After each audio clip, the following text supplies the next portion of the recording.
Get some water and wash this filthy witness from your hand. Why did you bring these daggers from the place? They must lie there. Go, carry them and smear the sleepy grooms with blood. I'll go no more. I am afraid to think what I have done. Give me the daggers. The sleeping and the dead are but as pictures.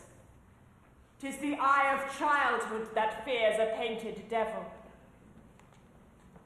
If he do bleed, I'll gild the faces of the grooms withal, for it must seem their guilt.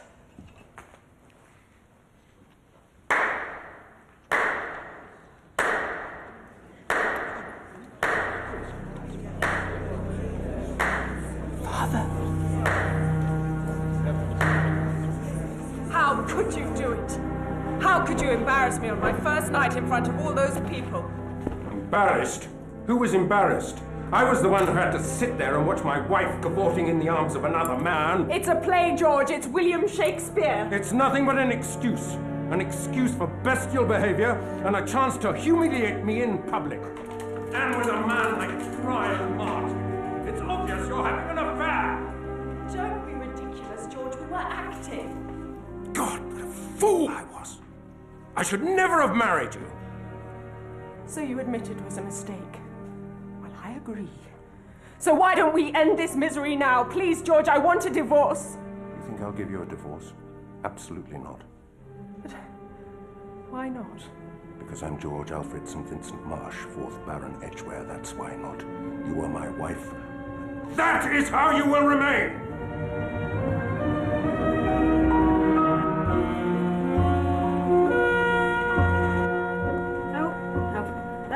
No, case is solved. 1928, 9A to N, poisoned. That should be with the others over there. 1929, 1930. Good morning, Mr. Poirot. Bonjour, Miss Lemon.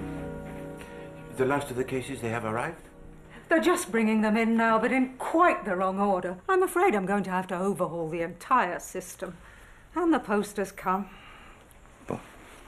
Let us see what we have.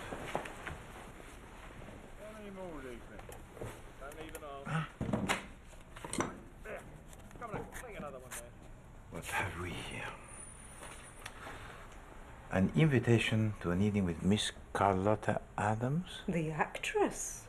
I do not know this name. I read about her in the papers. She's American, comedy actress. She does impersonations. Impersonations? No. This is not for Poirot. Why they invite me even, I cannot imagine.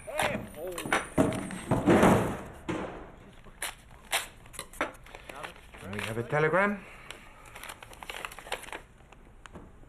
Bon Dieu, it is from the good Captain Hastings. All the way from Argentina? No, Miss Lemon. This is sent from Paris. He writes that he is in transit from Buenos Aires to London, and the aeroplane, it arrives in just 1 hour from now. What about his wife? Well, of course she will be with him. Come, Miss Lemon. Wait, the aeroplane, it must already be here. Thank you. Don't worry, Mr. Poirot. He won't have passed through customs yet. Excuse me. The flight from Paris, sir. Oui. It landed about 20 minutes ago. If you please, can you tell me if there was a passenger by the name of Captain Arthur Hastings? One moment, sir. Yes. Mr. Poirot, there he is now. Hastings! Poirot, my dear chap. Ah, mon cher Hastings. It was beyond all my expectations to see you again so soon. Welcome home, Captain Hastings. Miss Lemon. All these baggages? Well, they're all mine. Well, you intend, therefore, to remain here for some time? Well, yes. And Madame Hastings?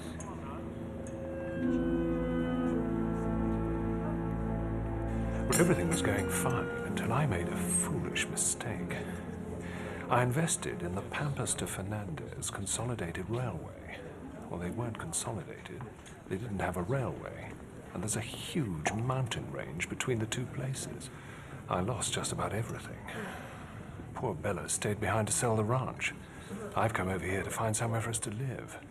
Not that she said a word against me. She's such a wonderful person. We're still as much in love as the day we met.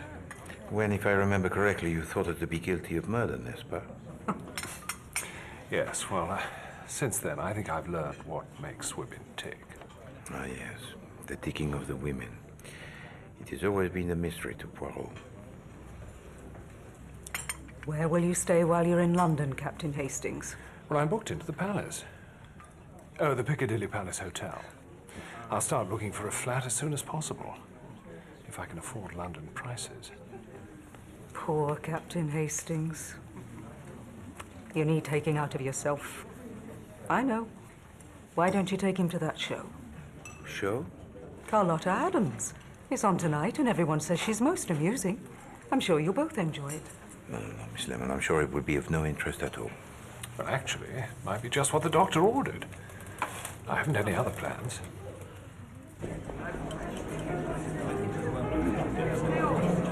Leave me alone, Brian. Just leave me alone. You invited me, do you remember? I thought we could still be friends. Your husband was right, you know. You are completely heartless. That's not fair. Jane, if we are going to be seen together in public, we may as well at least put on an act.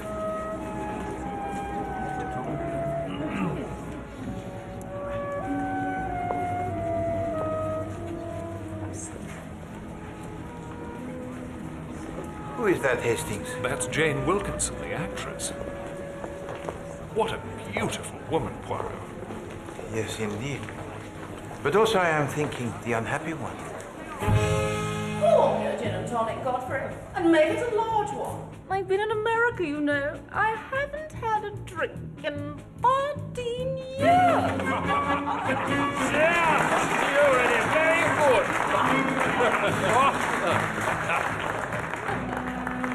President Roosevelt is ending prohibition.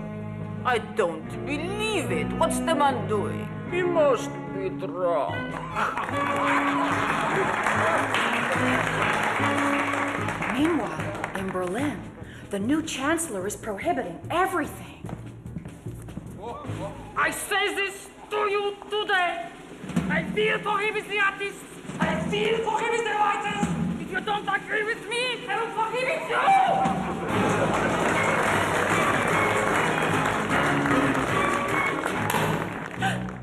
Good grief!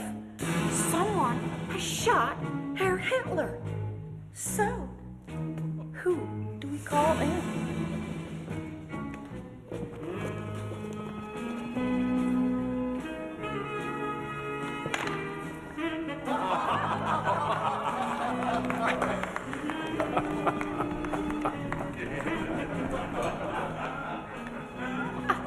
Regarde.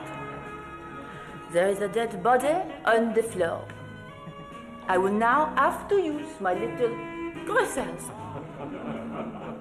But why has Monsieur Hitler been assassinated? Was it perhaps his politics? No. I think it was instead because of his ridiculous moustache.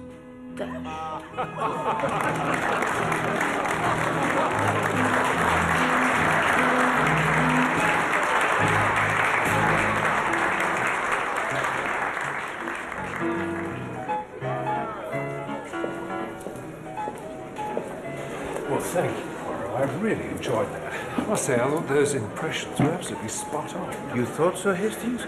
For me, there was something of an exaggeration. Mr. Poirot. Madame? My name is Jane Wilkinson, and I know this isn't really the place, but I noticed you were here, and I wonder... I very much need your help. Jane! Hey, and the real Herkul Poaro. I didn't know you two were friends. Carlotta. Mademoiselle. I'm really glad you came to the show, Mr. Poirot. It's just great for the publicity. Why don't you come over for a drink? Well, I would be content to join you, mademoiselle. Great!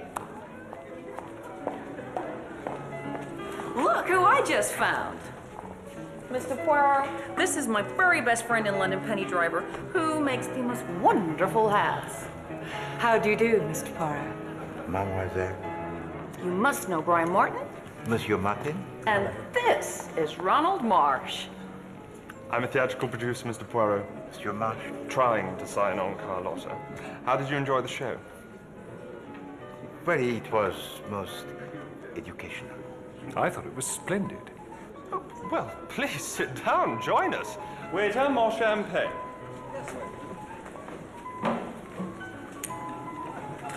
So, what were you doing sneaking off to see Mr. Poirot, Jane? No, don't tell us. You were hiring him to help you bump off that ghastly husband of yours. Don't be absurd, Carlotta. Why not? Mr. Poirot solved lots of crimes. Committing one would be a cinch. The bumping off of husbands is not one of my specialities, mademoiselle. No, she's got a point, you know. Get rid of Lord Edgware and you'll be doing us all a favour. Why does he have to be so horrible and unreasonable? I almost think I could kill him sometimes. But you shouldn't talk like that, Carlotta. You're embarrassing Mr. Poirot. Well, you know, as Americans, we speak as we think. Here's to you, Carlotta, darling. As deadly accurate as always. The deadly Carlotta Adams. Carlotta. We didn't get much entertainment in Argentina. Horse shows and cattle shows, but no actual shows, if you know what I mean. Mr. Poirot? Madame? I'm sorry.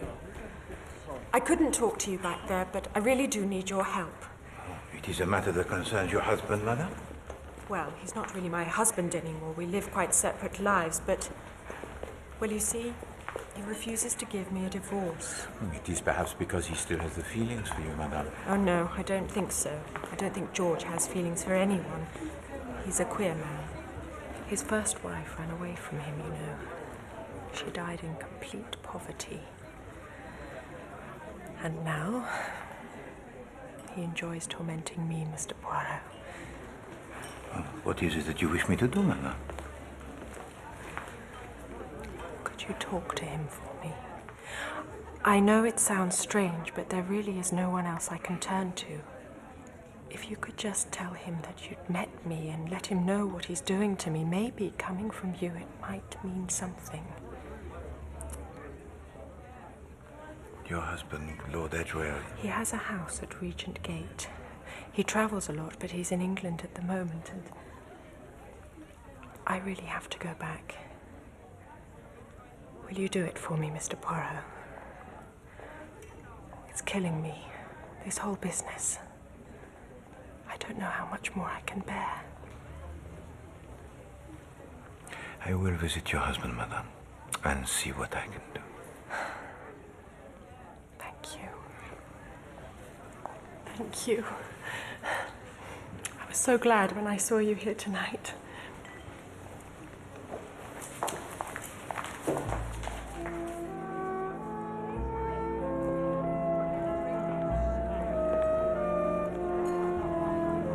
Tell me, Hastings, what is your opinion of this Jane Wilkinson? Very attractive. Yes, indeed. But it is the psychology that is of interest to Poirot.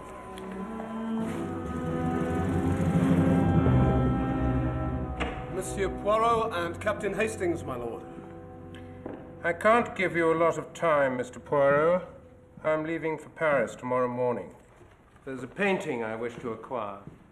Has the bank sent round those francs yet, Alton? I don't believe so, my lord. Well, ring them and tell them to get a move on. Very well, my lord.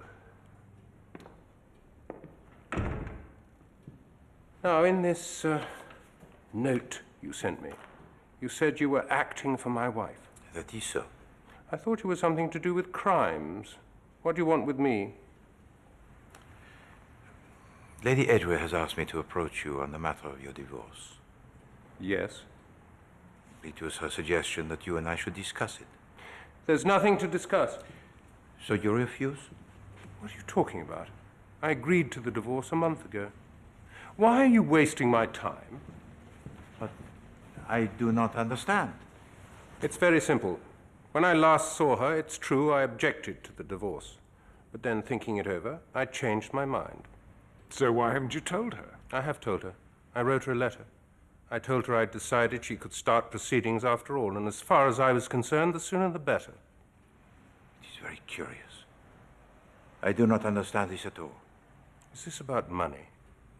Because if it is, you can tell her from me she's not getting any. Now, if you don't mind... One further question, if you please, Lord Edgware. This letter that you wrote, to where was it sent? To the stage door of the Regency Theatre. At the time, I had no other address. And you posted it yourself? I have a secretary to do that for me, Mr. Poirot. I'm a busy man. Too busy, in fact, to offer you any more of my time. My lord. You mean you've managed it? Just like that? Oh dear, Mr. Poirot, you're wonderful. You've saved my life. It is most kind of you, madame, but in this instance, I have done nothing. What do you mean? Well, Lord Edgware told us that he wrote to you a month ago at the Regency Theatre agreeing to a divorce. I never got any letter. Tell me, madame, would there have been anyone in the theatre with access to your post? Letters for me would be held at the stage door. Brajan sometimes got them for me. But you're not saying someone stole it, are you? No, it is a possibility, madame. Well, what does it matter anyway? I was going completely mad, and then I met you, and somehow everything's come out all right. Alice? I was invited out tonight, but I said no. But with what you've told me, I feel a need to celebrate. I am content with the results that you are lacking, madame. Yes, Mum? Alice, I've decided to go out this evening after all. Could you call Lady Corner and let her know? Yes, Mum. And lay out something bright. The new Schiaparelli, you know, the pink satin. Mr. Poirot. Madame. I don't suppose you'd care to come with me tonight. Alas, madame, but for me, tonight it is not possible. Another time, perhaps. Oui. I am at your service, madame.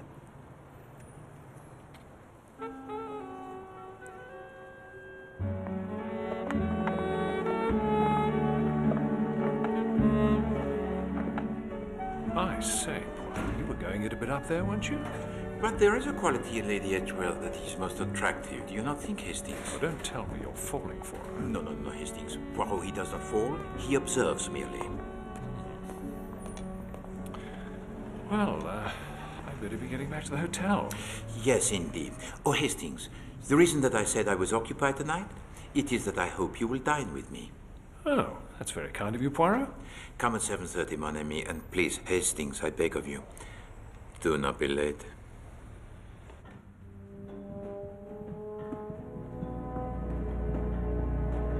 Where are you going?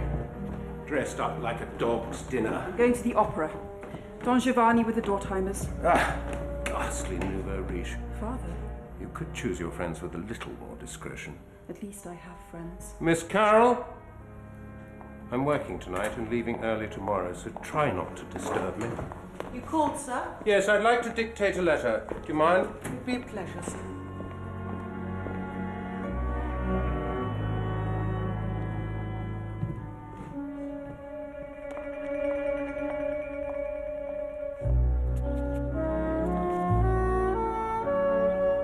So, how do I look? You look lovely, Mum.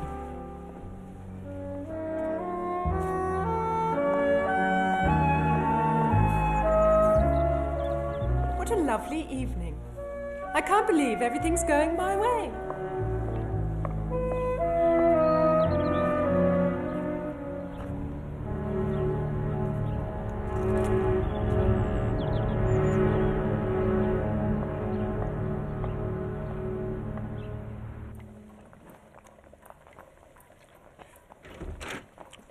That smells good, Mr. Poirot. What is it? Une tarte de filet de bœuf à your oignon. Oh. Is that another recipe from your aunt in Belgium? No, Miss Lemon. This is an invention of my own. A dish that I discovered during my retirement. The pudding of the steak with the kidneys. Bon. The table, it is laid? 4 places. There's the first guest. Ah.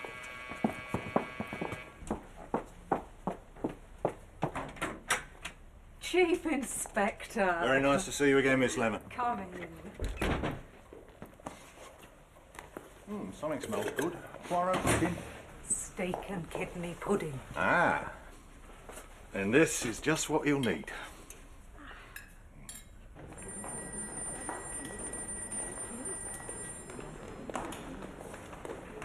Sir? Captain Hastings, your taxi's ready. All right, thank you. Oh, excuse me. Room 174. Certainly, Mrs. Van Dusen.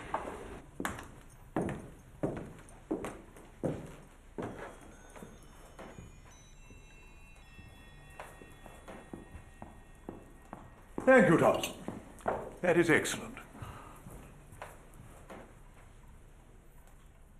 Monty? My dear? The table.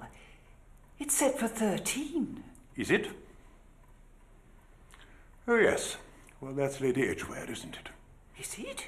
She cancelled, so I invited young Ross to join us. He accepted, now she says she's coming. So that makes 13. But it's bad luck, isn't it? I should say it's rather good luck. I've been wanting to meet her. She's very glamorous. Ah, our first guest, Helena.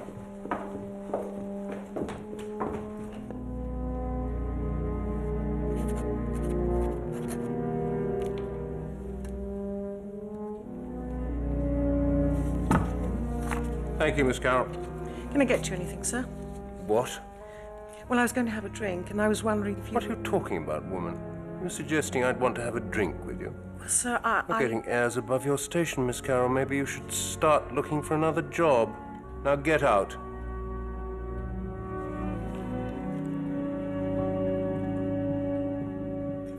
There's nothing like marriage, that's the truth of it.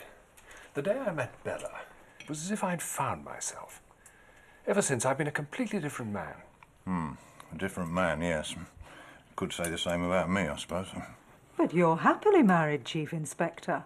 I don't know about that, Miss Lemon. You see, my Emily, she just doesn't understand my work. She never lets me talk about murder at the dinner table. And her tidying, it just gets worse and worse. Sometimes I wonder how I've managed to live with her these 27.5 years. It's a shame you've never considered marriage, Mr. Poirot. There were occasions, Miss Lemon, when I did have la tentation, the temptation. But now, alas, I think it is too late. Oh, I wouldn't say that, Poirot. If the right woman came along. Jane Wilkinson, for example. Will you have some wine, Chief Inspector? A fine Pauillac? No, thanks, Poirot. I'll stick to my stout. Donald Ross is a name that will shortly be known to everyone, just as soon as he finishes his play on the Great War of Troy. I started right at the beginning, and I'm going all the way to the Trojan horse and beyond. It's going to be a bit like Sophocles, an epic, but for a modern 30s audience. Lady Edgware, you have a telephone call, ma'am. For me? Excuse me.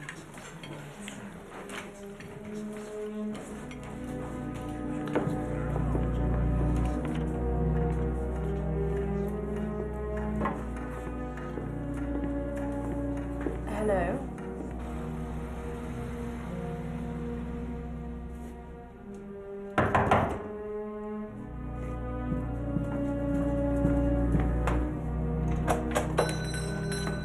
Brian.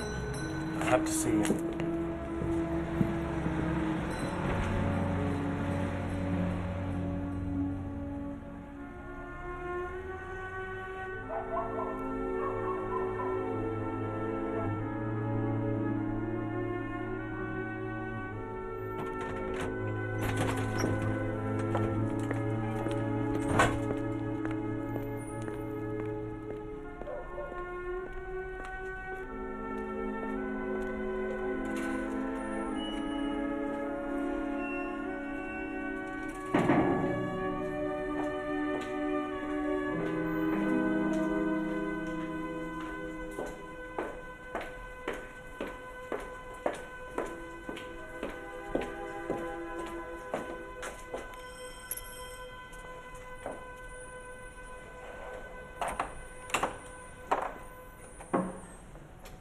You're Alton, aren't you? Is my husband in? Yes, ma'am.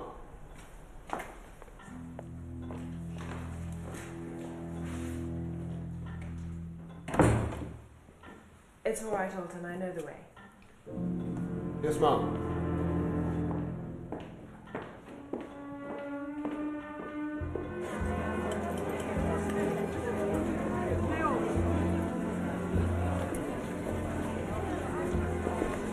Door timers? They're still in their seats. Then let's go.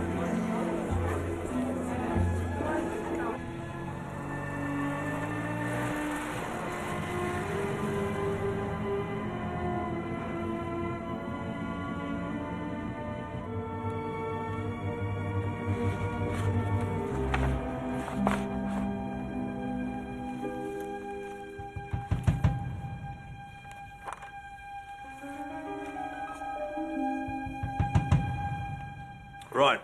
Thank you very much, Poirot. Nice bit of steak and kidney, I must say. Thank you, Chief Inspector. It's funny, you know. Here we are, the four of us, all together again. But of course, there's one thing missing. What's that? The body. That's how we normally meet. No, but it is true. Oh, well, never mind, Poirot. As soon as word gets round your back, I'm sure one will turn up.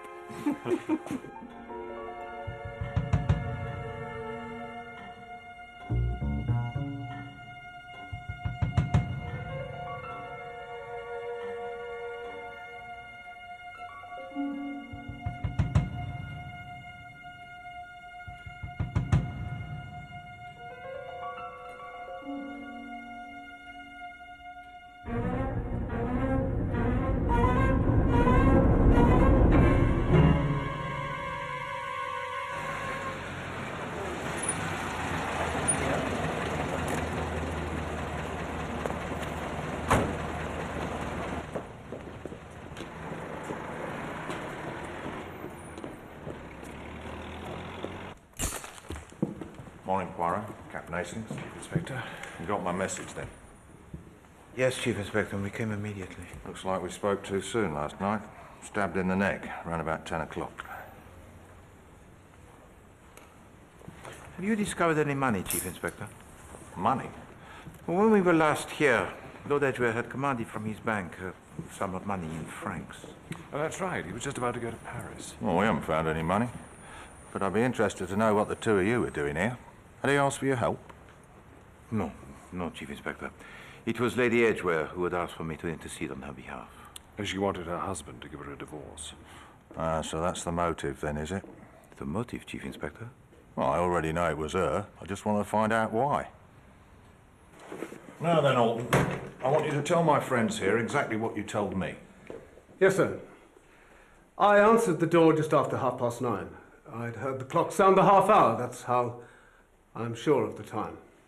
It was Lady Edgware. She said she wanted to see her husband and that she could find her own way. You saw her enter the study? No, sir, but as I left, she was approaching the door. Was it you who discovered the body? Yes, sir. This morning at 8, I entered the study to open the curtains. That's when I called the police. Could you tell me, Monsieur Alton, what happened to the French francs your master demanded yesterday? They came in the afternoon. I imagine he would have placed them in the safe.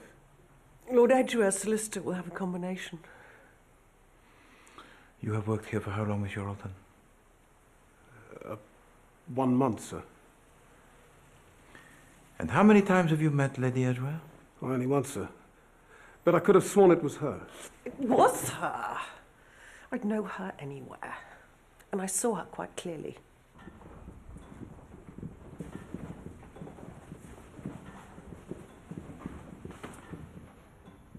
I had her speaking with Alton, and then she crossed the hall and went in through there. Could you tell me, mademoiselle, what she was wearing?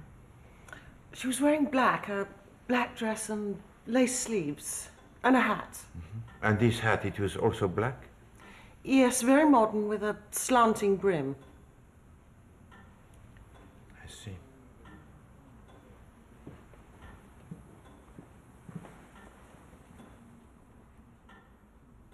And after she went into the study? Sorry? You heard nothing, no sound of any kind? No, I told you I went to bed. Who else was in the house last night, Miss Carroll, apart from you and Alton? Only Geraldine, Lord Edgware's daughter. She's in her room now.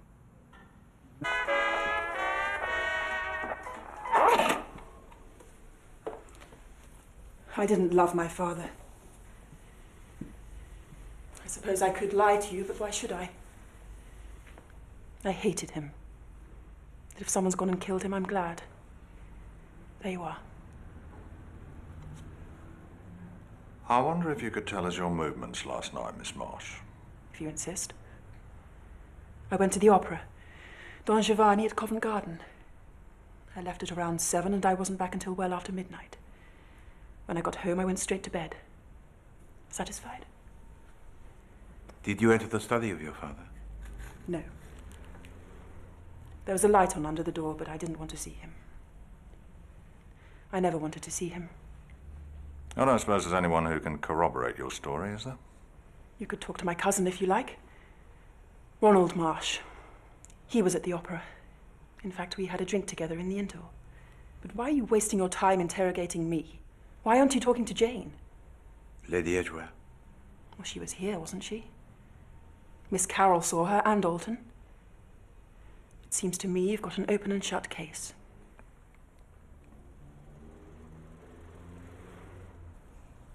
Murdered? Oui, madame. Well, I suppose I can't say I'm surprised.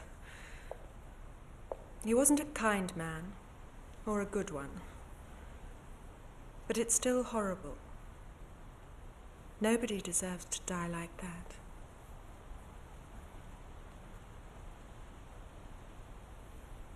But why are you here?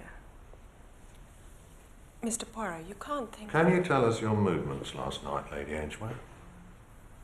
I told you, I changed my mind. I was going to stay in, but in the end I went to that dinner in Holborn. To the house of Sir Montague Connor? Yes. There were at least a dozen people there, you can ask him. And there was a young writer, Donald Ross. He's writing a play about Troy. He was sitting opposite me. Bon. If you please, madame, could you relate to the Chief Inspector your movements for the evening in its entirety? Certainly. I left here at about 7, and I went first to the Piccadilly Palace Hotel. Oh, that's where I'm staying. Sorry. I had a meeting with an American lady, a Mrs. Van Dusen. She's written a play, not a very good one, and we talked about it for about 20 minutes. At 7:30 I left and took a cab to Holborn. I was at dinner with the Corners until after midnight, and then I came straight home. Did you leave the table at any time? Yes, once. I received a telephone call at about 9:30. Who was that from? That was the funny thing. A voice said, "Is that Lady Edgware?" And when I said it was, they laughed and rang off. I thought it must be some sort of a hoax. And this voice, madame, it was of a man or a woman? A woman, I think. So you're telling me that apart from that one time, you never left the room? That's right. Chief Inspector, I was the last person to want my husband dead. Not after what Mr. Poirot had told me. There was nothing to me anymore. Nothing. So, Chief Inspector, now it all begins to make sense. Not to me, it doesn't. Oh, yes. Yesterday evening, Lady Edgware had intended to remain on her own in her apartment. She had already announced that she would not be attending the dinner at Holborn. So, in other words, everyone knew she had no alibi. Oui, c'est ça. But it was only at the last minute that she changed her mind, and so disrupted the plans of the true killer. Wait a minute. Are you suggesting that someone went round to Regent Gate pretending to be Lady Edgware? It was, I believe, an attempt most deliberate to incriminate her, yes. So it's lucky she went to that dinner after all. Well, let's just be sure she did first. Oh, yes. She was certainly at our little dinner party. She was quite the life and soul of the evening, Monsieur Poirot. She'd had some good news. Something to do with her divorce. I think it was the fact that her husband had agreed to one. You were present also, Monsieur Ross? Yes, I was sitting opposite her. Did she talk much about herself, Mr. Ross? Well, to be honest, I was the one who did most of the talking. Yes, but she was very cheerful. And with good reason. With the divorce agreed, I imagine she was looking forward to stepping out with... I think you know who. No, monsieur, I do not know who. The Duke of Merton. He's one of the richest men in England. He has properties all over London.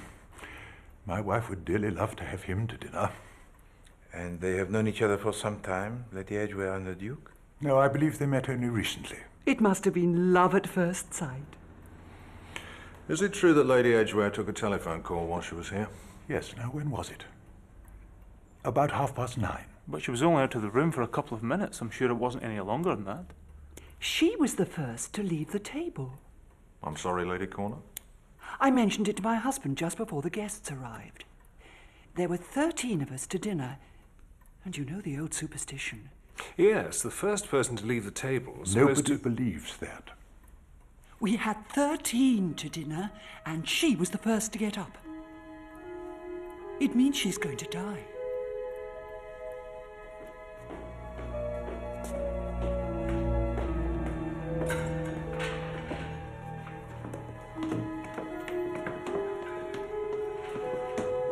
I've got the money. £500.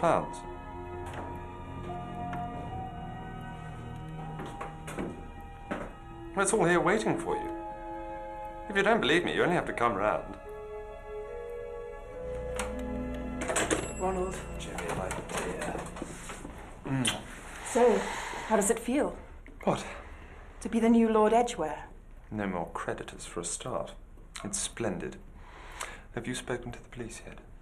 Yes. They were at the house this morning. A chief inspector and this weird little French detective. Oh, that'll be Herkul Poaro. So he's on the case? Did you tell him where you were last night? Yes, I said I was at the opera. That's right. Anyway, they weren't interested in me. It's Jane they want to see. Poor Jane. She's starring in my new play, you know. Well, she was. Of course, if they arrest her... You can always recast. Oh, look, Captain Hastings. There's a basement flat here on the Talgoth Road. Oh. Wonder who that can be. Ah, it is perhaps Lady Edgware. You think so? Well, with the Chief Inspector, as you say, Hastings, breathing down the neck, she will be in need, most assuredly, of my assistance. You sound almost hopeful, Poirot. Mr. Poirot.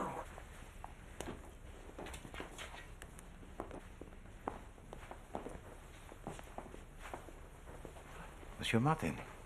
I hope you don't mind my coming to see you, Mr. Poirot, but I was wondering, there's something I was hoping you'd take on for me. If you please to sit, monsieur.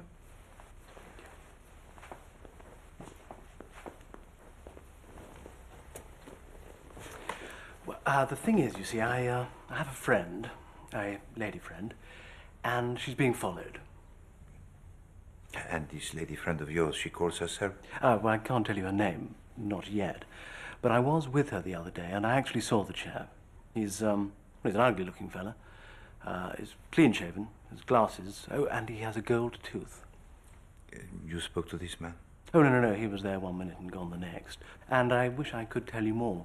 But if the lady were to agree, do you think you could possibly look into it, or...? Oui, bien sûr. I find the whole story most interesting.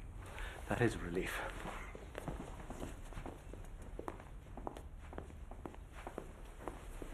You know, I was very pleased to run into you the other night, Mr. Poirot. Do you remember, with Jane Wilkinson?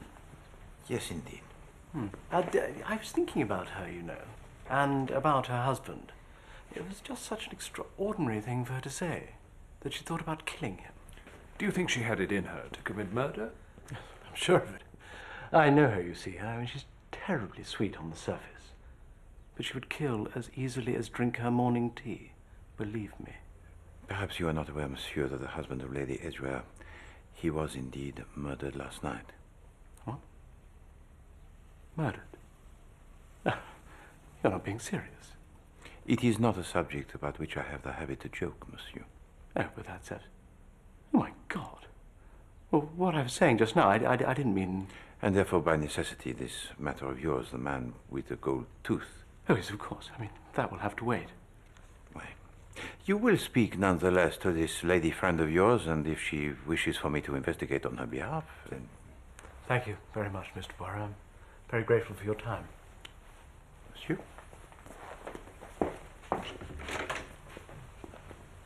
Miss Lemon. Mr. Poirot?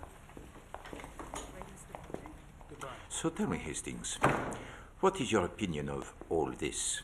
Well, it seems strange that he comes to you for advice, and yet tells you so very little. The same thought also had occurred to me.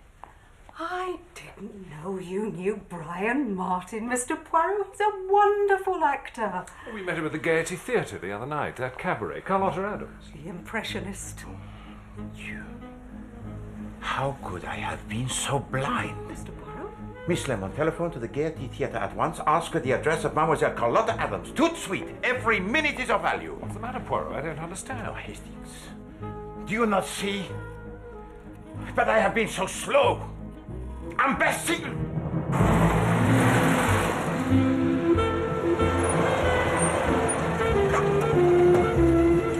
How much, driver? A lot. Vite, mon ami.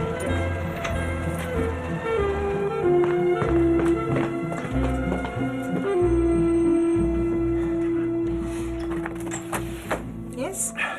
Mademoiselle, you are the maidservant of Miss Carlotta Adams? Yes. We must speak most urgently to your mistress. She's still in bed. She always gets up late when there's a performance. So you have spoken with her today? Well, no, she's asleep. Quick, mademoiselle. We must see her.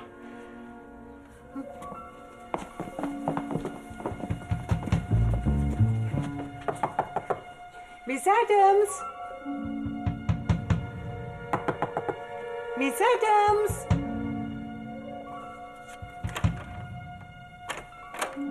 It's locked. You must call at once for the police, mademoiselle. Hastings.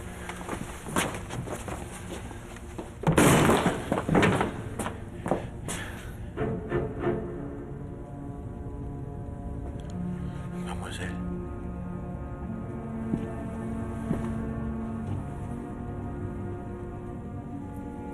We're too late.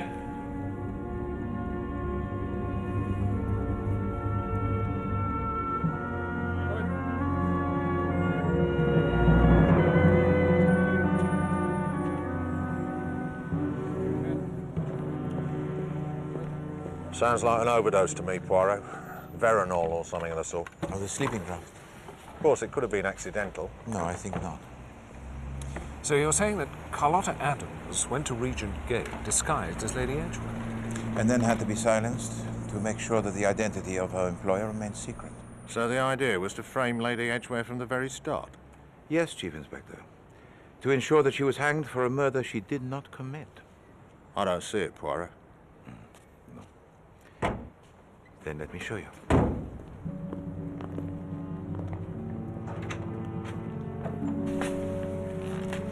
The wig, Chief Inspector? But that's the same color and the same style as... Lady Edgware, yes. And now, Chief Inspector, excuse me, Hastings.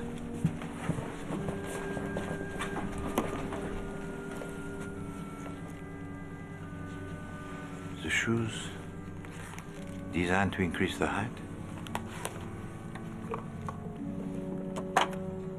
Makeup of a theatrical variety. And these. Pince-nez. With the lenses, very strong. But these were not part of the disguise. Yes, if there was a disguise. She was a performer, Poirot. All this could be part of her act. And this.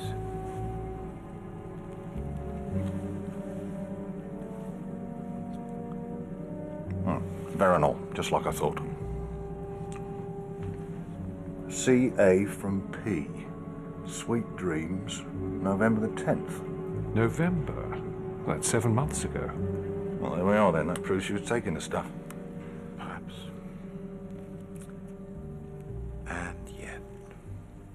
Let's talk to the maid. If you please, Mademoiselle Alice, can you relate to us the movements of your mistress yesterday evening? Well, she got in at about 6 o'clock. I don't know where she'd been. Yes, go on. She spent some time writing a letter. Then she got changed and left here at about 7 o'clock. Did you know her destination? She didn't say. Did she go to the theatre? Well, no, sir. There was no performance last night. And how was she dressed, mademoiselle? She was in black, sir, with a new hat. With a brim that was slanting? Yes. She only bought it last week. From her friend, Miss Driver. Oh, Miss Penny Driver. We met her at the Gaiety Theatre. Where? She got back around midnight. She said she was very tired. But not upset or distressed? No, she seemed more pleased about something. Anyway, then she went straight to bed. And this letter which you spoke? It was to her sister, sir, Lucy Adams. She's over on a visit. Miss Carlotta took it with her when she left. She was going to post it, I suppose. Then she forgot. She was always doing that. And where is this letter now? It's gone, I'm afraid, sir. I posted it myself this morning. She left it on the table. And once again, we are too late.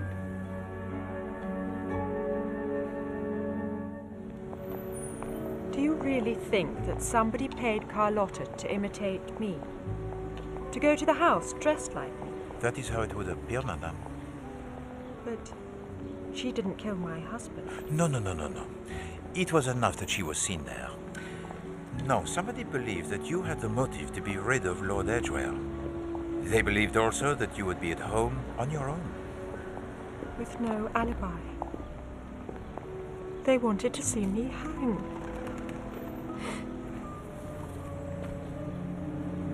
Madame. Which is why I must ask you, who is it you think who would wish you ill? You're asking who would want to see me dead. It's horrible to think there could be anyone.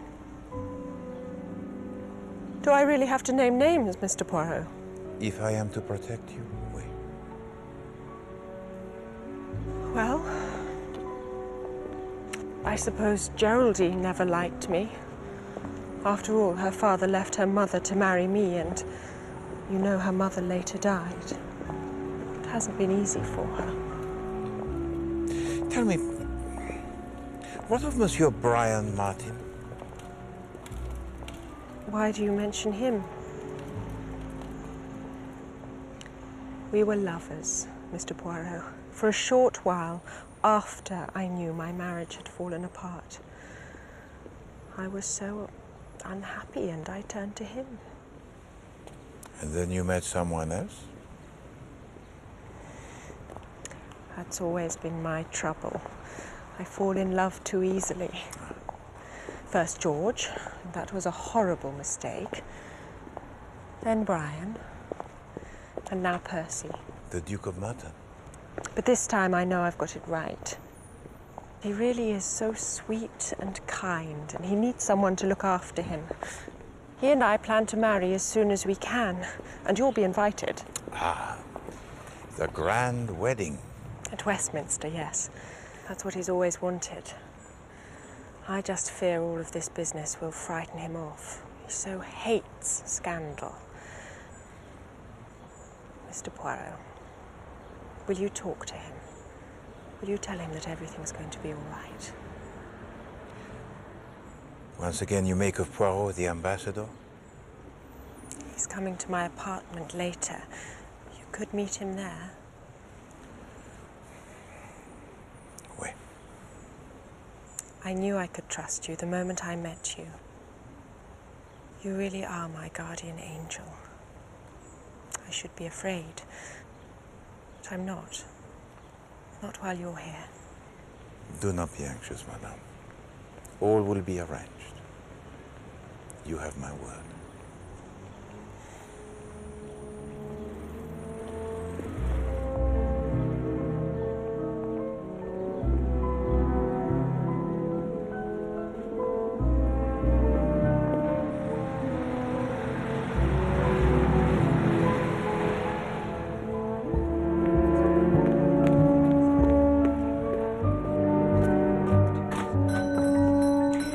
These are some of our latest models just in from Paris. Oh, lovely. Dorothy, show Mrs. Lester the Rose Descartes model. Excuse me.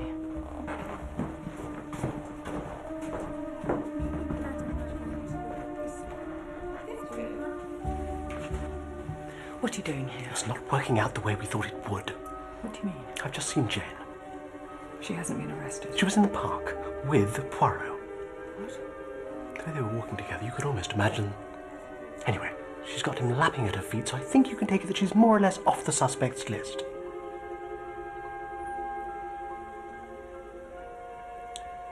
It's all right, Brian. It's early days. She's going to get what she deserves, and she's not going to hurt us again.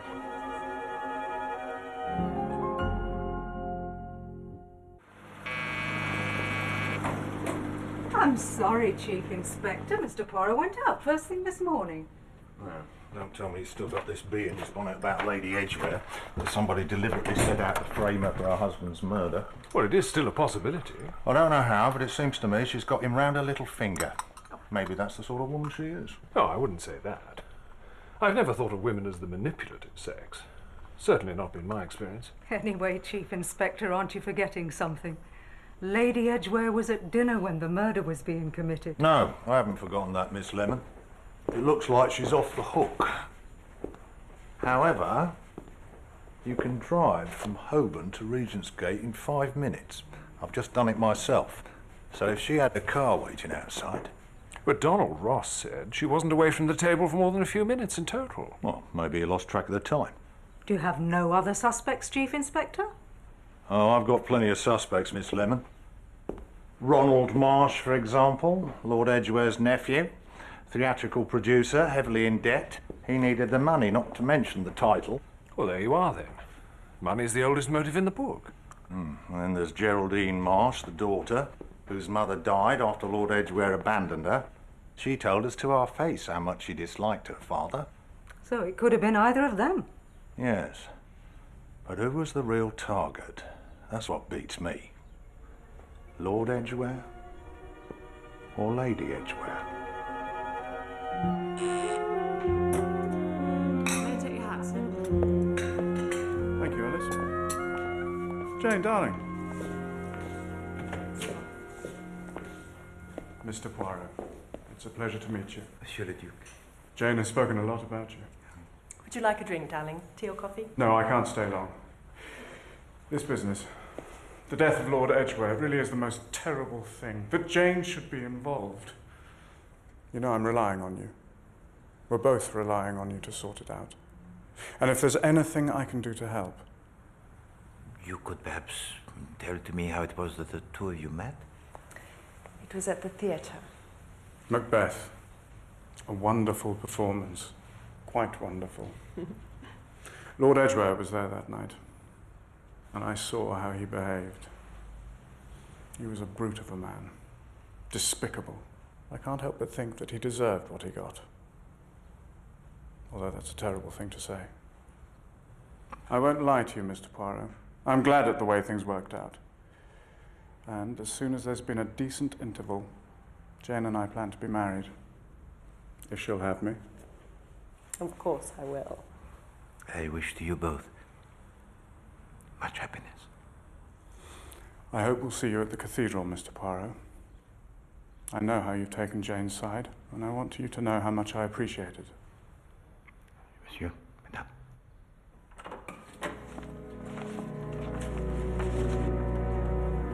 Alton, what are you doing? What does it look like? Come on, Joyce. Why don't you come down off your high horse for once? The master's dead, and you and me will soon be for the hook. Everything will continue as before. Mr. Ronald will move in. He's the new Lord Edgware now. And will you fancy him as much as you did the old one? I will not listen to this. Have they arrested her yet, Lady Edgware? Apparently, the police don't believe it was her. What? They think there might have been quite a different motive for the murder. Oh, hell.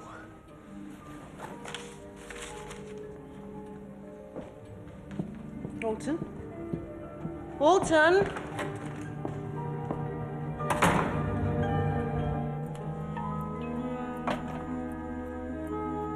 Has he said anything? No, Captain Hastings.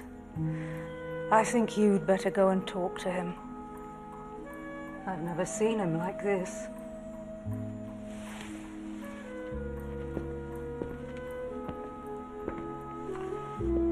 Poirot?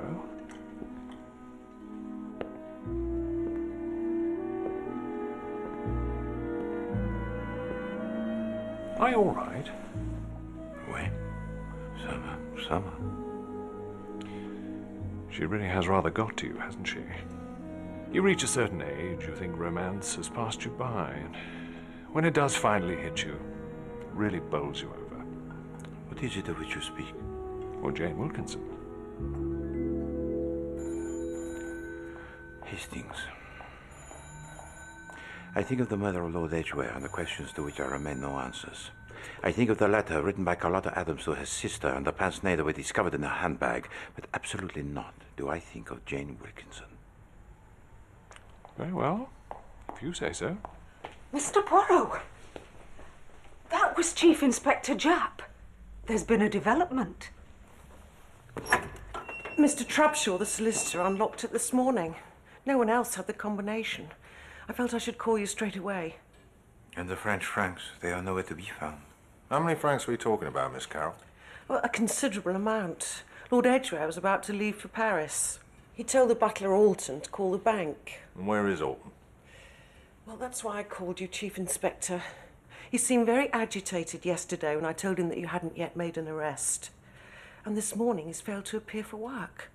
I've been to his room and it's empty. He's gone.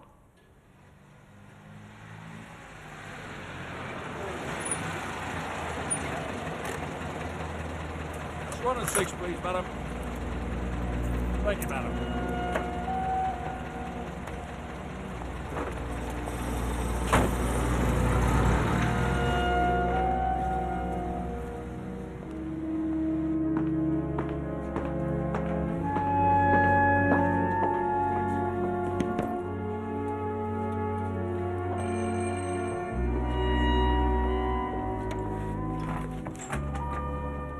Yes? I'm here to see Carlotta. I'm sorry. Oh, she's expecting me. I'm Lucy Adams. I'm her sister. Haven't you heard? What?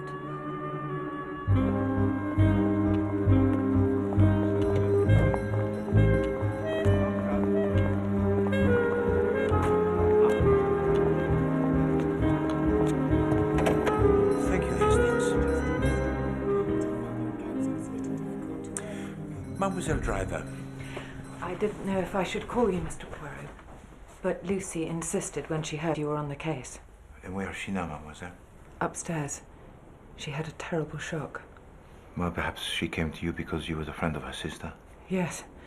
Carlotta was one of my first customers. She bought all her hats here. But I understand that you sold to her a hat with a brim that is slanting, or similar to this one. Yes, she bought one very like it last week. Mademoiselle, did you ever make to her a present? A little box for the sleeping draught. I'm sorry. You will see. CA from P. Sweet Dreams, November the 10th. The CA is Carlotta. We wondered if the P might be Penny. Well, it's not. I've never seen that before. Merci. There is only one other question I wish to ask you, mademoiselle. How well acquainted are you with Jane Wilkinson? Jane, why do you want to know about her? There was a man I was very close to, and she took him away from me. And when she finished with him, she threw him over. There's nothing good I can say about Jane Wilkinson. But I thought it was Lucy Adams you'd come to see, and if you don't mind, she's waiting upstairs. It couldn't have been an overdose. Carlotta never took drugs. She hated them. It's all right. Mademoiselle, can you explain to me the reason for your visit to England? I came to see Carlotta. She invited me. The show was doing well, and she was so full of hope. I wanted to see a bit of the country before I joined her in London. Since your arrival in England, mademoiselle, have you received a letter from your sister? Yes, I have it here. It arrived this morning. You permit that we read this letter, mademoiselle? Yes, of course.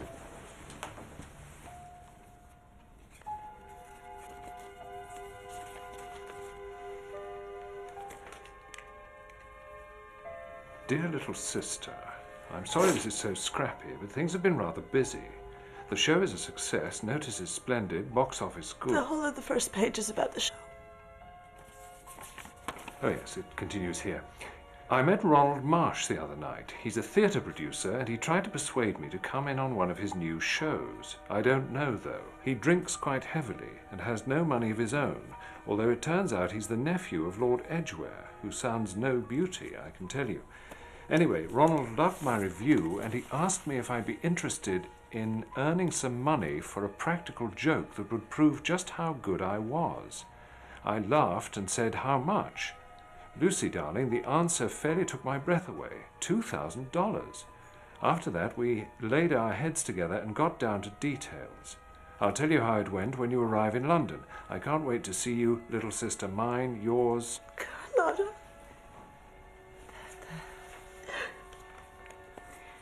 I don't understand. Why would Ronald Marsh pay Carlotta that sort of money? And where would he get it from? I mean, everyone knew he was virtually broke. That is indeed the question. Mademoiselle, you will allow us to guard this letter for a little while? Yes. If it will help Mr. Poirot. Merci. Courage, mademoiselle. I will return this letter to you, and with it the truth concerning the death of your sister. You have the word of Poirot. Thank you.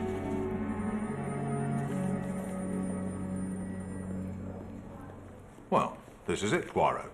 The proof of the pudding. It was Ronald Marsh all the time. You no longer suspect Alton the butler? No. He's obviously up to no good, but he's no killer. No, it's all here. Ronald Marsh hired Carlotta Adams to go to Regent Gate disguised as Lady Edgware. Later on, he killed Lord Edgware, making us think that she'd done it. And then, of course, Carlotta had to die to stop her talking. Yeah, but of course, at the time of the first murder, Monsieur Ronald Marsh, he was at the opera. According to Geraldine Marsh, yes. But there's something you don't know, Poirot. I was thinking about Ronald Marsh's so-called alibi, and then I had an idea. Oh, I congratulate you, Chief Inspector. Thank you. It occurred to me that Regent Gate is less than a mile away from Covent Garden. You get my drift? You mean he could have left at an interval? Yes, and been back in time for the next act. Ah, yes. Now that, I believe, is the same technique that you used to demonstrate the possible guilt of Jane Wilkinson. That's right. Now, I've been talking to quite a few of the taxi drivers in this area, and this time I came up trumps. Ronald Marsh and a young lady left Covent Garden between the second and the third act. The driver took them to Regent Gate and waited for them outside. Good Lord. Where is Monsieur Marsh? In here. All right. Yes. I did go to the house during the interval. Talked to Geraldine. And she was in the cab with you? Yes. But she had nothing to do with it either. Why did you return to the house? I needed money. I met Geraldine at the opera, and bless her, she agreed to help. She offered you financial assistance? She had some pearls. She said I could pawn them. It would keep me afloat for a few more weeks. And you went over to get them in the middle of the opera? Needs must, Chief Inspector. It was urgent. She had a key, let herself in. I waited outside. I don't suppose you saw anything while you were waiting outside? No. Actually, there was something. Wait. Just as we got there, I thought I saw Brian come out. Brian Martin? It was dark, but it certainly looked like him. You can ask Geraldine, she saw him too. That was Brian. Monsieur Marsh, when you and I first met, it was in the presence of Carlotta Adams, the performer. You said you were hoping to engage her in the theatre. Yes? Subsequently, you paid to her the sum of $2,000. What? What are you talking about? Are you denying it? Of course I am. Where would I have got money like that? And why should I pay her anything? Mr. Marsh, we have it on record from Miss Adams herself that you paid her that sum. Well, if that's what she said, then she was lying. I never paid her a bean. Now, if you don't mind, I should like to go home. He's going nowhere. Chief Inspector? Not until I've spoken to Geraldine Marsh. Sir? Yes? It's Alton, the missing butler. He's been reported buying a ticket for Buenos Aires, would you believe? Flight leaving today. That's the flight I took. The first leg leaves for Paris at 4 o'clock. We've just got time to intercept him. Come on.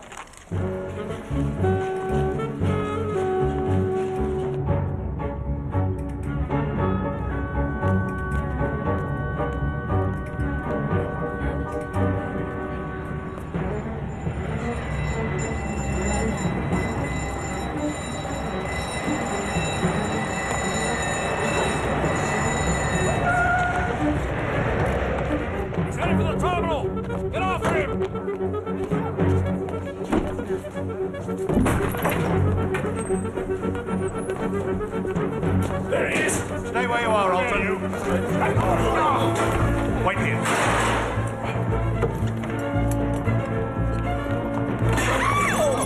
We know you've got the money, Alton. You won't get away with it.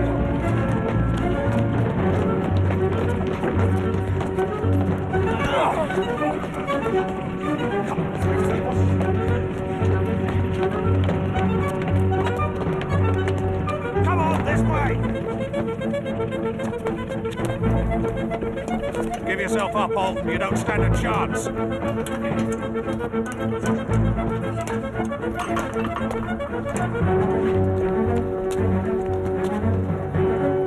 After him!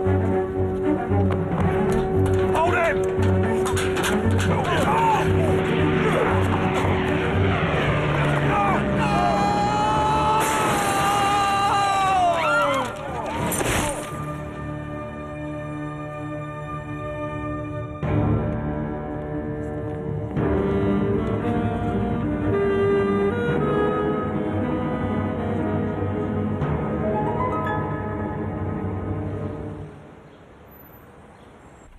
Bonjour, Hastings. Good morning, Poirot.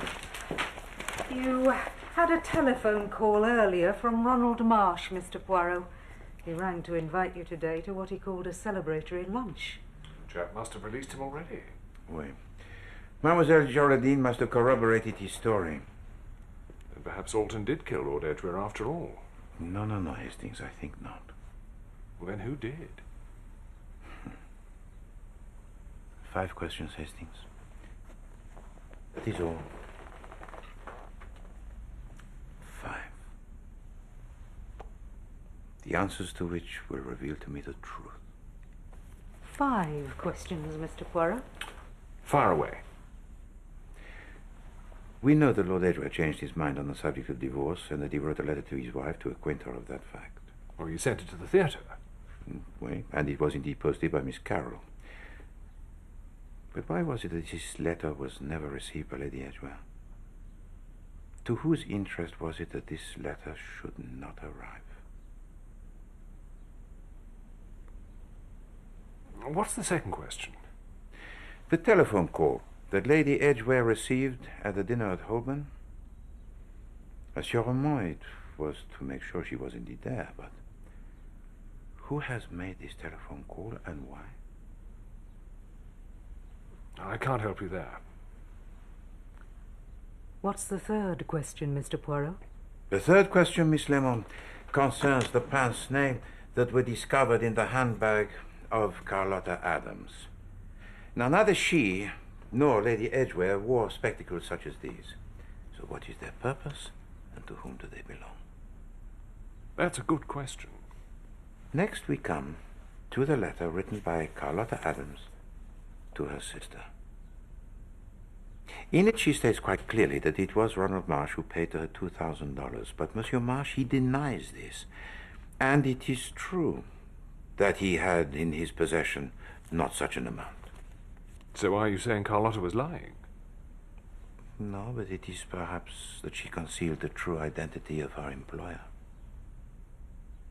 What's the fifth question, Mr. Poirot? Who is P? You remember the box given to Carlotta Adams? To see A from P? Oui.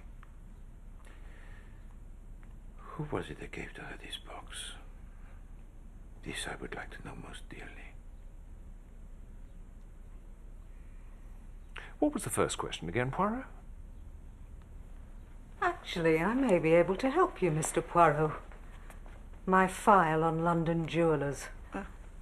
Specialised piece like that should be easy enough to track down. Then, Miss Lemon, this I entrust to you. Merci. So you're going to this lunch then, Poirot? Ronald Marsh? No, Hastings. I have work to do here in my apartment. No, you must be my eyes and my nose. Ears? Oui, to see and observe in my place. Right. You can count on me.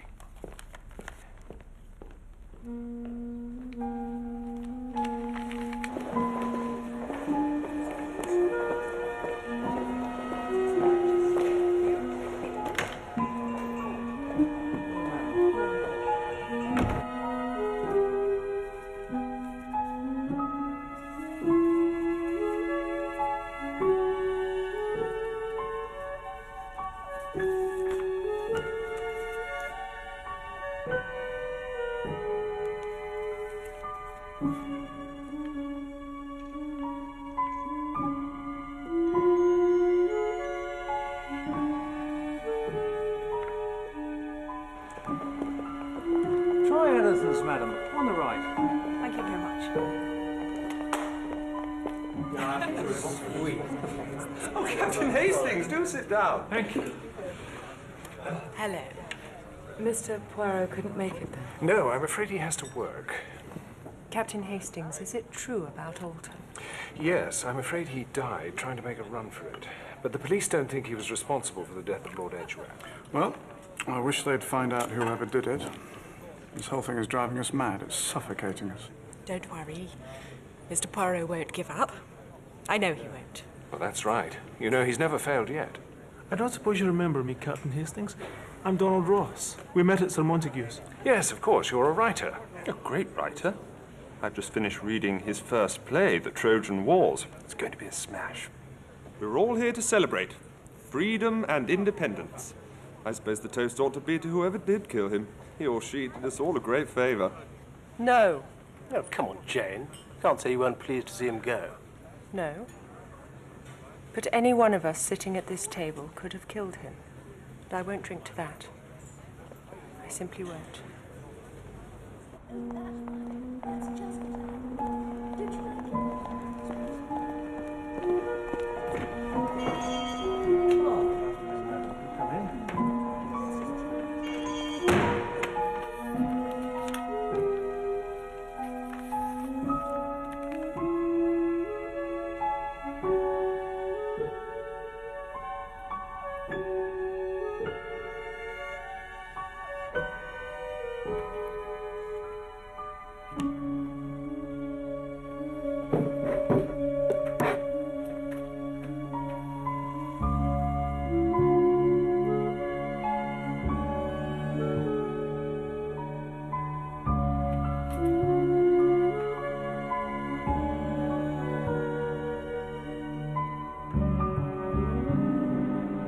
Yes, this is definitely my work.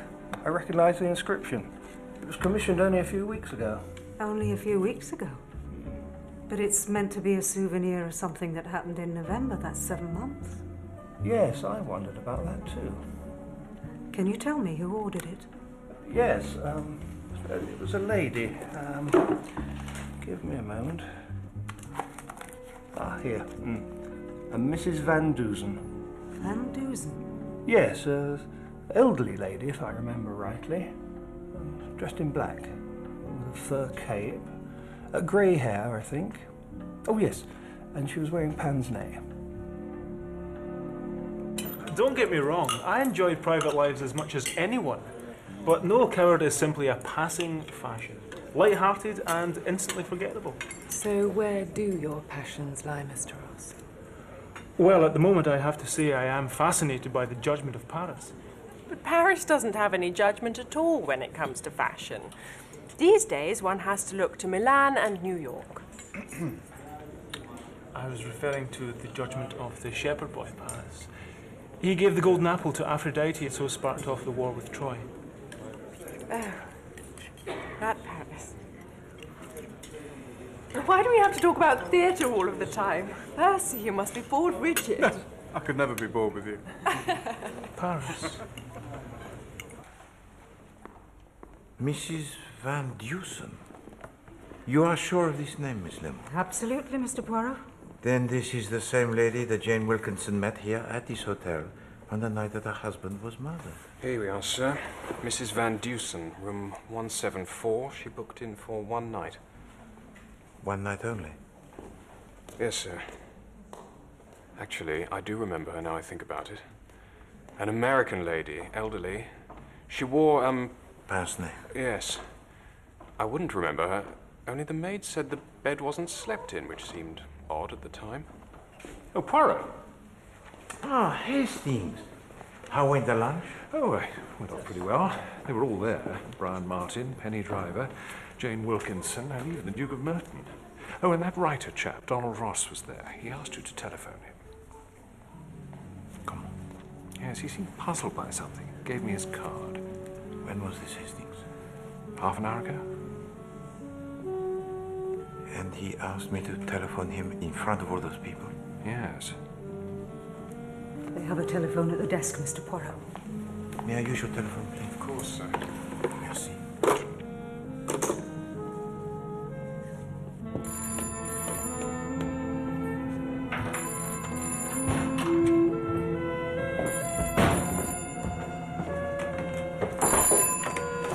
This is Donald Ross. Ah, Mr. Poirot, thank you for calling. I didn't want to bother you, but there's something to me that seems a bit odd in connection with Lord Edgware's death. It was Paris that set me off. It suddenly got me thinking. Just a moment.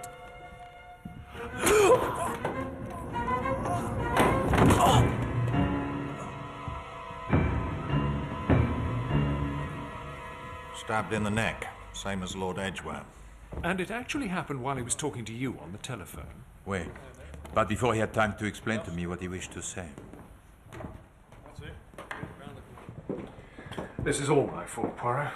If only I'd stayed with him. Not at all, Hastings. The fate of Monsieur Donald Ross, it was settled at the moment that he spoke my name. Someone at that lunch must have overheard him, followed him back here, and then... Yes, but which one of them was it? And why? I mean, this chap was just a writer, a nobody. How would he know anything about anything? He managed to mention only the name of Paris. Paris? I think it must have triggered a memory which until then had remained hidden. Wasn't Lord Edgware going to Paris? Didn't he say he was going to buy a painting? Tell me, Hastings, at that luncheon, who was the first to leave? Brian Martin, and Penny Driver, then Jane Wilkinson and the Duke of Merton. No, wait a minute. It was actually the other way round. Sacre. Ah, Hastings, I have been so foolish, and yet it is so simple. The 5 questions? Yes. The answers, Hastings, they fall into place at last.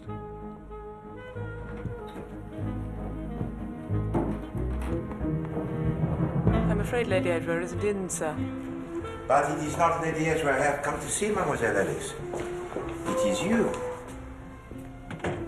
I have here a letter And it would be of great interest to me to know if you recognize the writing. I'll just need to fetch my glasses. You will permit me, mademoiselle?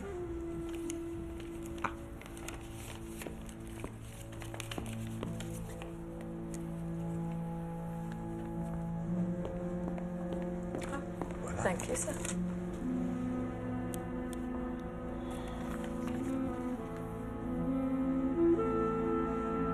No, sir, I don't know this writing. What made you think I would? But, mademoiselle, I knew that with certainty you would not.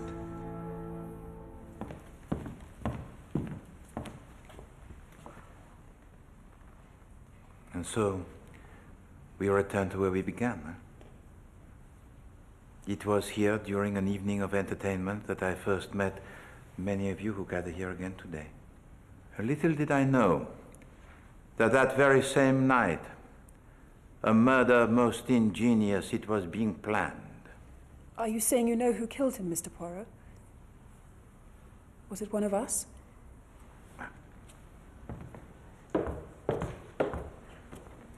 Each person here had the reason to wish the death of Lord Edgware. For Monsieur Ronald Marsh, it was a question of money. For Mademoiselle Geraldine, it was a chance to be rid of a father that she loathed. The Duke of Merton also knew that the death of Lord Edgware would allow him to marry the lady that he loved. Well, I have no reason to kill him. Au contraire, Monsieur Martin.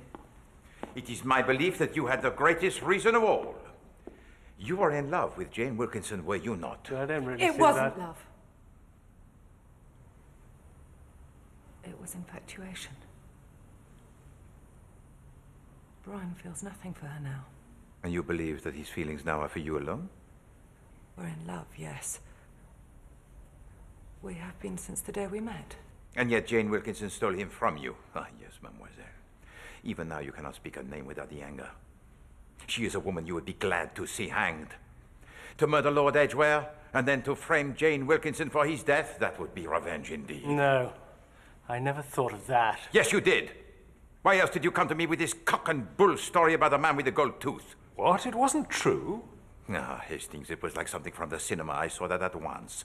But the real reason that you came to me, monsieur, that followed very soon. Do you think she had it in her to commit murder? No, I'm sure of it. I know her, you see. I mean, she's terribly sweet on the surface. But she would kill as easily as drink her morning tea. Believe me.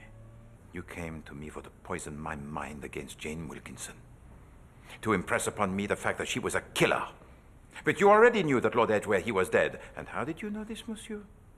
Because you yourself had killed him the night before. No, you've got it wrong. Well, why must you lie to me? You were seen leaving the house. Wait. It was just before 10 o'clock that you were seen by Monsieur Ronald Marsh, who had returned from the opera with Mademoiselle Geraldine to retrieve a necklace of pearls. That was Brian. No, you got it wrong. It wasn't me. Oh, for God's sake! You deny that you lied to me? No. All right, all that stuff about the gold tooth. You're right about that. I was trying to incriminate her. What? You're heartless, Jane. She is as cold as ice. I loved you. And you threw me over without so much as a second thought. Yes. I wanted to see her hang. And in order to achieve that end, monsieur, you attempted to deceive Herkul Poaro. But I didn't kill him. I never went near the house that night. I heard the news the next day. And that's when I had the idea. I must have been mad. Yes, indeed. And for the attempt to deceive Herkul Poirot, you have now been punished. What, you mean you know it wasn't me? The person seen by Monsieur Ronald Marsh was, I think, the butler Alton, leaving with the French francs, and, well, there is a resemblance. What, he was hooking it with the money? Exactement, Chief Inspector. And I also believe that he discovered the body the night before and not the following morning, as he told to us. Well, he took the opportunity to steal the money and was leaving the house in order to place it somewhere safe. He thought Lady Edgware would be arrested for the murder. Précisément, Hastings. And it was only when it was discovered that Lady Edgware, she had the alibi parfait, that he panicked. You mean he realised we'd be looking for another motive? Oui. The theft of the money. So you knew all along that it wasn't Brajan, then? Oui, mademoiselle. But Monsieur Martin was not alone in his dislike for Lady Edgware. You, Miss Carroll, when I asked you the identity of the woman you saw entering the hallway of Regent Gate? It was her. I'd know her anywhere. And I saw her quite clearly. But you were standing high up on the landing, mademoiselle. It's all right, Alton, I know the way. The person who entered the house that night was wearing a hat with a brim that was slanting. From where you were standing, it would have been impossible to see the face. I saw her. No, mademoiselle. You saw, I think, what you wished to see, huh? The woman who had wronged the man you had well served. It's true. She never deserved him. And it would have been impossible for Jane Wilkinson to have committed the murder. Because, as we now know, Jane Wilkinson changed her mind and attended the dinner at Holborn. But from the beginning, I have been perplexed by 5 questions. 1. What happened to the letter written by Lord Edgware informing his wife that he had agreed to the divorce? 2. Who is this letter P on the little gold medicine box? 3. Who made the telephone call to Jane Wilkinson at the dinner at Holborn? 4. How did a pair of pince-nez come to be discovered in the handbag of Carlotta Adams? And 5. Why did the letter of Carlotta Adams state quite clearly that it was Ronald Marsh who paid to her the sum of $2,000 when it was impossible he could have afforded that sum? Do you have the answers? Of course, Mr. Poirot has the answers. That's why you're here. Merci beaucoup, Miss Lemon. So let us begin with the little gold medicine box. From the start, I felt that there was something strange, because the inscription inside referred to a date 7 months before. But the jeweler told me the box was brand new. Oui, c'est ça. You see, I do not believe that there existed this P, that there was no meeting in November. We are in the world of the theater. And this little gold box, it was used merely as a prop. To make us think that Carlotta was taking Veronal. Oui. But now let us turn our attention to the pince-nez. They were also found in the handbag of Carlotta Adams. But they were left there, I believe, by accident. But who by? By the woman who collected the little gold medicine box from the jewelry shop. This was the same woman who took a room for the night at the Piccadilly Palace Hotel. It was an American woman by the name of Mrs. Van Dusen. Certainly, Mrs. Van Dusen. I met her. She was a writer. She wanted me to have a look at her play. No, no, madame, that was not Mrs. Van Dusen who you met, because Mrs. Van Dusen, she does not exist. What? Then who was she? Ah, well, that is indeed the question. You know, with the thick lenses, the pince-nez are disguised very simple. Huh? But with the wig that is grey and the cape of fur wrapped high. Oh, she had me completely fooled. Are you saying she was part of all this? Oh, yes. Yes, madame, Mrs. Van Dusen, yes, she was very much a part of this. She was the creation of a killer who was cunning and cold-blooded. Also, the creation of an actress formidable. Yes, madame. All is known to Herkul Poaro. The entire plan by which you did indeed murder your husband. Wait a minute, what are you saying? So I was right. It was her after all. But Poirot, that's impossible. You said as much yourself.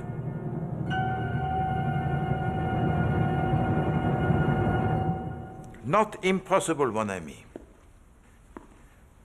Let me explain to you how it occurred.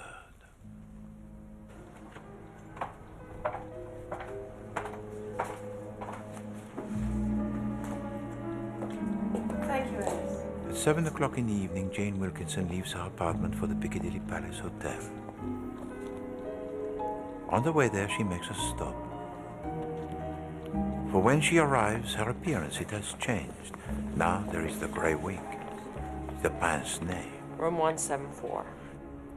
She takes her room using the identity of an elderly American woman. But the moment she is inside this room, she removes her disguise and awaits the arrival of a person she has arranged to meet there that very same night.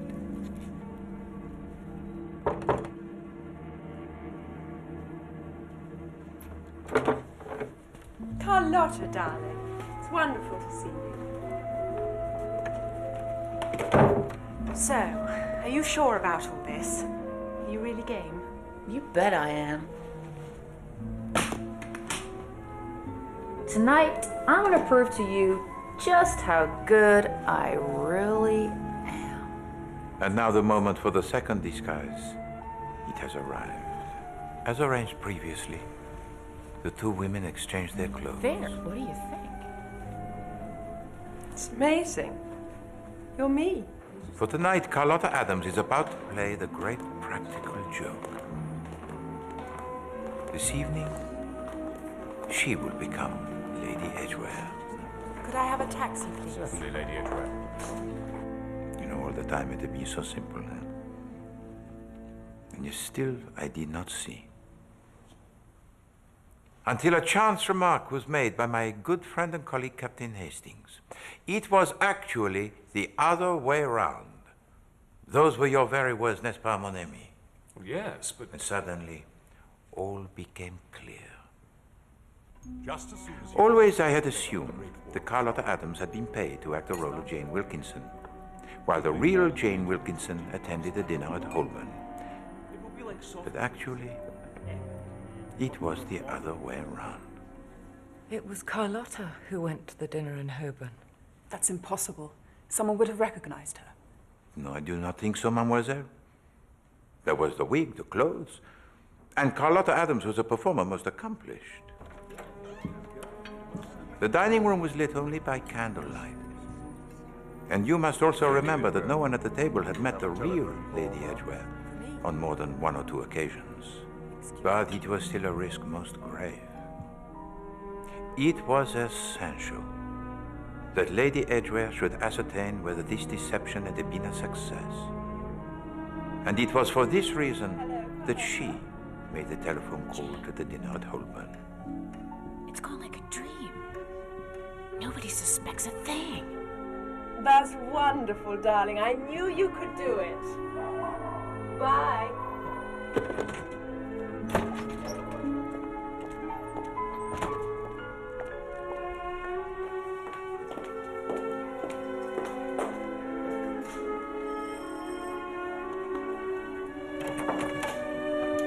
You're Alton, aren't you? Is my husband in? Yes, ma'am.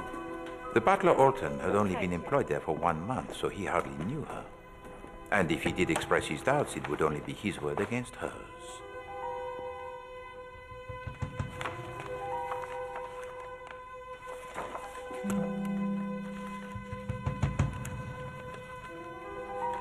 And so, having prepared her way, she strikes.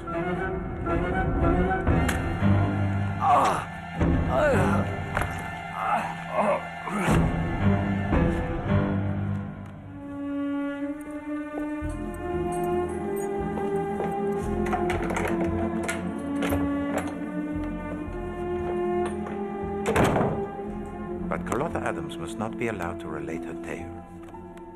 So Lady Edgware arranged to meet her again in the room of the hotel.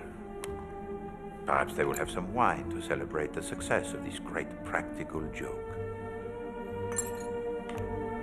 And their little gold medicine box, which was placed into her handbag and later found by us, will make us believe that Carlotta Adams was a woman always in the habit of using this drug.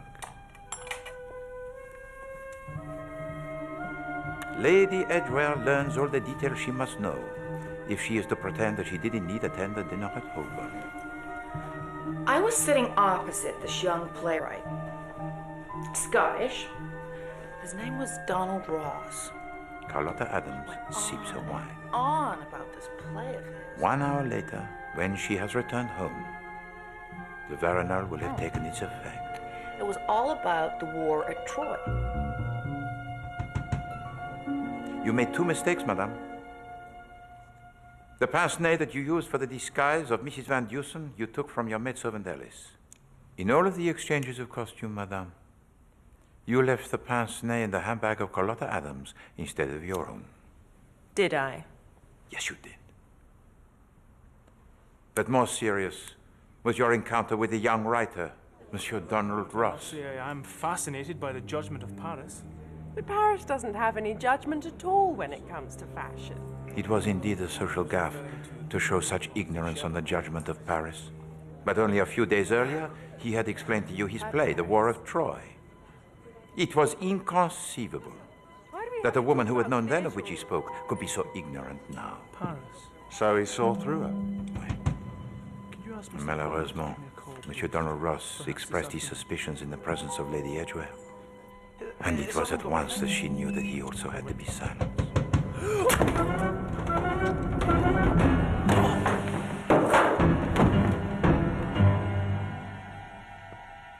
So, it was her all along. But wait a minute, Poirot. In that letter that Carlotta Adams wrote, she definitely said she'd been hired by a man. Yes. Oh, yes, that was most cunning, that. Carlotta Adams did indeed leave the house with a letter, but she had neglected to post it. And in the exchange of handbags, it was discovered by Lady Edgware, who decided to use it for her own ends. Carlotta Adams wrote first of her meeting with Monsieur Ronald Marsh, and then of the person who gave to her the money. But what if there was between these 2 descriptions an entire page that was missing? A page removed by Lady Edgware. A page missing? How do you know that? Because as she was writing, mon ami, there was left an indentation on the 3rd page. Here are some words you can see from the page before. But these very same words, they do not appear on these pages that remain. But the 3rd page begins with "he asked." She was writing about a man. Oui. But you will notice, Hastings, that on the top of this 3rd page, there is a little tear. Now, always I had assumed that this was made by accident, but in fact it was done on purpose. To change "she" into "he." Oui. It was of Lady Edgware that Carlotta Adams was writing. And from Lady Edgware did she receive the money. Ah, madame. You are a woman most remarkable. Ah, parbleu! To pull over my eyes the cotton wool. The letter, the disguise. Et surtout, to send me to your husband, to turn me into a witness that you had no motive for murder. Ma foi! You made of me, Herkul Poaro, your cat's paw! But it's true, Mr. Poirot. There was no motive if she was going to get a divorce. The divorce would have been of no use to her, Miss Lemon. Which is why she pretended never to have received a letter from her husband. Monsieur le Duc, you are of the religion Catholique, n'est-ce pas? Yes, I am. How did you know? Jane Wilkinson told me that you intended to get married at Westminster. And naturellement, I assumed that she meant the Abbey. But later, you invited me to the cathedral. Westminster Cathedral. Et voilà. It was then that I knew that you must be Catholic. And he couldn't marry a divorced woman. Ouais. So that's why Lord Edgware had to die. My God, Jane, tell me it isn't true. I'm sorry, Percy.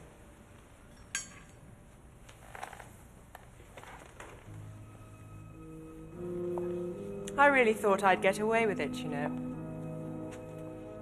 I thought I had you, the great detective, round my little finger. I've always had that, you know. A power over men. I wished only to protect you, madame. But I could not protect you from yourself. Jane! No, I'm not going to deny it, Percy. Why should I? After all, I've actually enjoyed it. All of it. Even being caught. I mean, does put me center stage. And who knows? Maybe they'll put me in Madame Tussauds.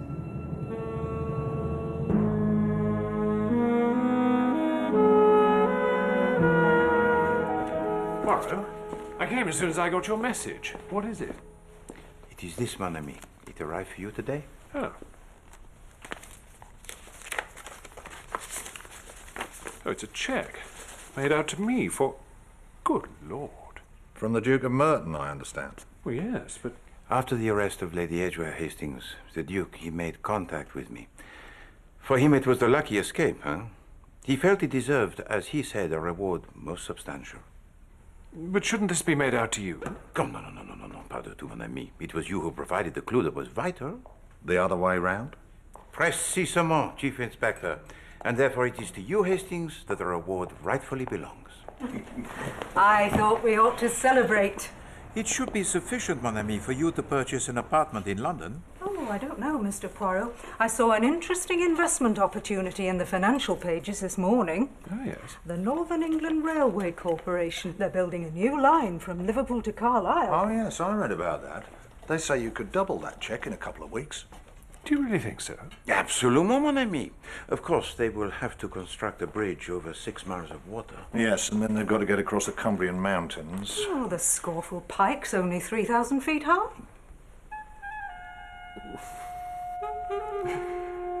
You know, I think I'll put this in the bank. Santé. Santé.